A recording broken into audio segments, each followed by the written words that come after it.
Hi, this is your weekend energies and what to expect. What to expect this weekend. Okay.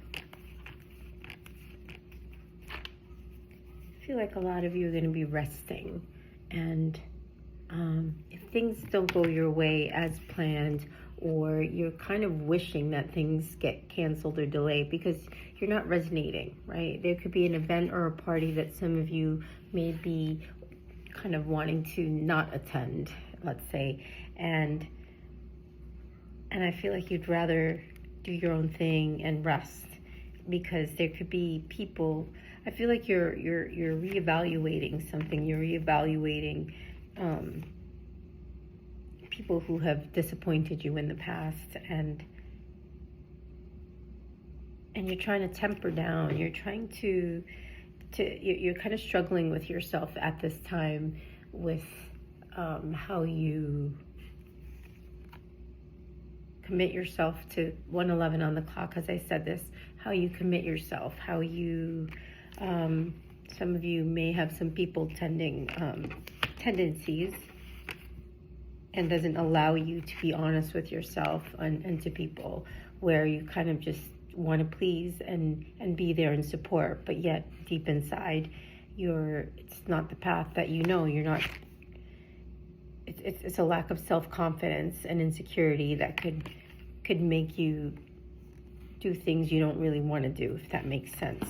So this weekend, I think you're going to free yourself. Something is going to, especially Sunday, I think you're going to be so happy. Some of you spending time with your children, some of you outside in nature. And I think Sunday you're going to come into this realization where you're going to start to have clear boundaries, be more independent with your choice, and be clear in your communication, very perceptive in how you go about this. So there's a really good energy around that. I'm going to clarify this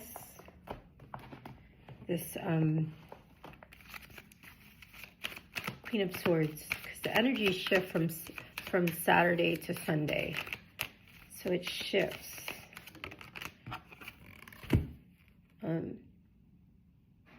Yeah, I feel like you got wisdom. So these life experiences, you're starting to really think about things, and how you decide to use it's going to lead to either your success or your detriment. Those are the words that I'm hearing, and I think you're going to start to really find time to laugh this weekend. For some of you, just looking back at everything, all really reflecting on how you don't resonate. You don't feel part of this community anymore. If it's work for some of you, or a relationship, it's like you're really doing some deep thought and reassessing. You're not feeling welcome in your own community or your own home. There's a lack of excitement there. There's a lack of unity. Not feeling like 333 on the clock, as I said that. So I think this is coming to an end for you. This way of living, this way of being.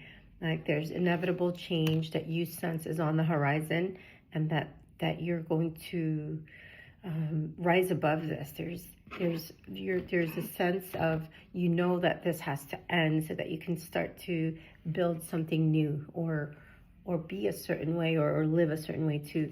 You're not able to. There's clarity that you're seeking for, and this weekend's gonna bring some of that in. I think there's a lot of emotional baggage that I sense you carry, and you're going to stop resisting being weighed down by the guilt and the shame of the past, and you're going to start unpacking this, and you're going to start this healing process that's going to allow you to start a new cycle, a new life, and you're going to stop dragging the old into the new, because it's not working anymore. It's not the cycle's 10 of Swords is the end of a cycle, and it's like you're done kind of doing things out of desperation, and because in doing so you it's been hard for you to regain your dignity or your reputation. There's something with that's coming through that I don't know who that pertains to, but just be careful. You're going to be reevaluating how you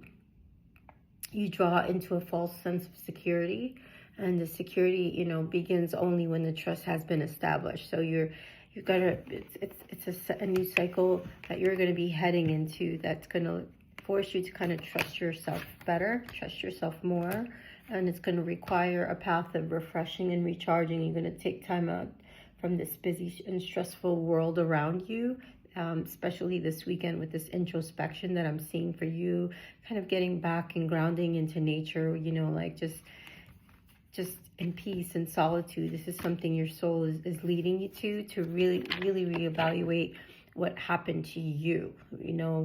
It's kind of the time to, to ask yourself, who do you want to celebrate your success with? You're going to get to choose now in this new cycle that you're going to be entering, who you choose to care about and expand with. That's what's coming to my mind. And I think in order to gain closure and healing for yourself, there's a lot of moving on from things and people and situations that we can't change, and that's happening for a lot of us, to be able to really step into our time, and this is the beautiful path, that I think that a lot of you are gonna step into, well, a lot of us, and if you're overwhelmed, come book a reading, because I think this is a great time to reach out for help, before these problems get deeper and you go more into, you spiral downwards even more. So it can be overwhelming and sometimes even unmanageable at this time. So I think sometimes in life things become outdated or out of focus, and so this I sense is the prime time to really look at your life from a whole new perspective, because there's a need to stop and really take a moment and catch your breath, but most of all, don't panic, because your soul is leading you to look around and try to regain all of your bearings, because it's trying to remind you to trust yourself, and remember who you are, and because your life compass is never going to lead you wrong. In the end, you're always going to find your way. I feel really strongly to say that to some of you or someone, whoever that resonates with. But, self-care is not being selfish. You're investing in the most precious thing on earth, and that's you. So, there's going to be certain times in our lives when we all need to be comforted. So allow yourself to accept this comfort of others and learn positive ways to comfort yourself as well. And life has a funny way of teaching us humility. So however, the greater lesson is to learn from our tests and trials, but not to be bitter, but to be greater, right? That's humility. And I think a lot of us are really learning to use the word no.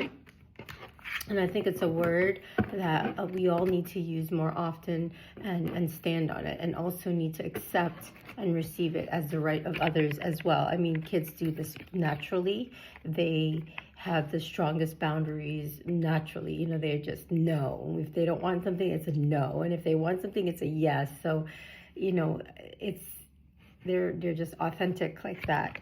So we forget that part of ourselves because of the cycles of people pleasing and fitting in and all those expectations and conditions that we grow accustomed to as we are, evolving. And especially for a lot of us are caught up in the matrix and in the ways of the world, and forget to go within and really getting our heads out of the clouds and begin to see things the way they really are and truly are, rather than walking through life with rose-colored glasses. It's only going to lead to more pain and embarrassment and loss. So I think once you get through the other side of this, what I see for whoever this resonates with, or for the collective, it's like this inner confidence is going to come through, and you're never going to allow anyone to try to confuse your confidence with arrogance, because confidence is a trait to be admired, not feared or punished, right? And there's going to be a lot of people and things and situations that no longer serve you and hold you back from your true life purpose. And these things are going to be looked at this weekend. Wow, that was an intense read, but it's very enlightening this weekend for whoever this resonates with.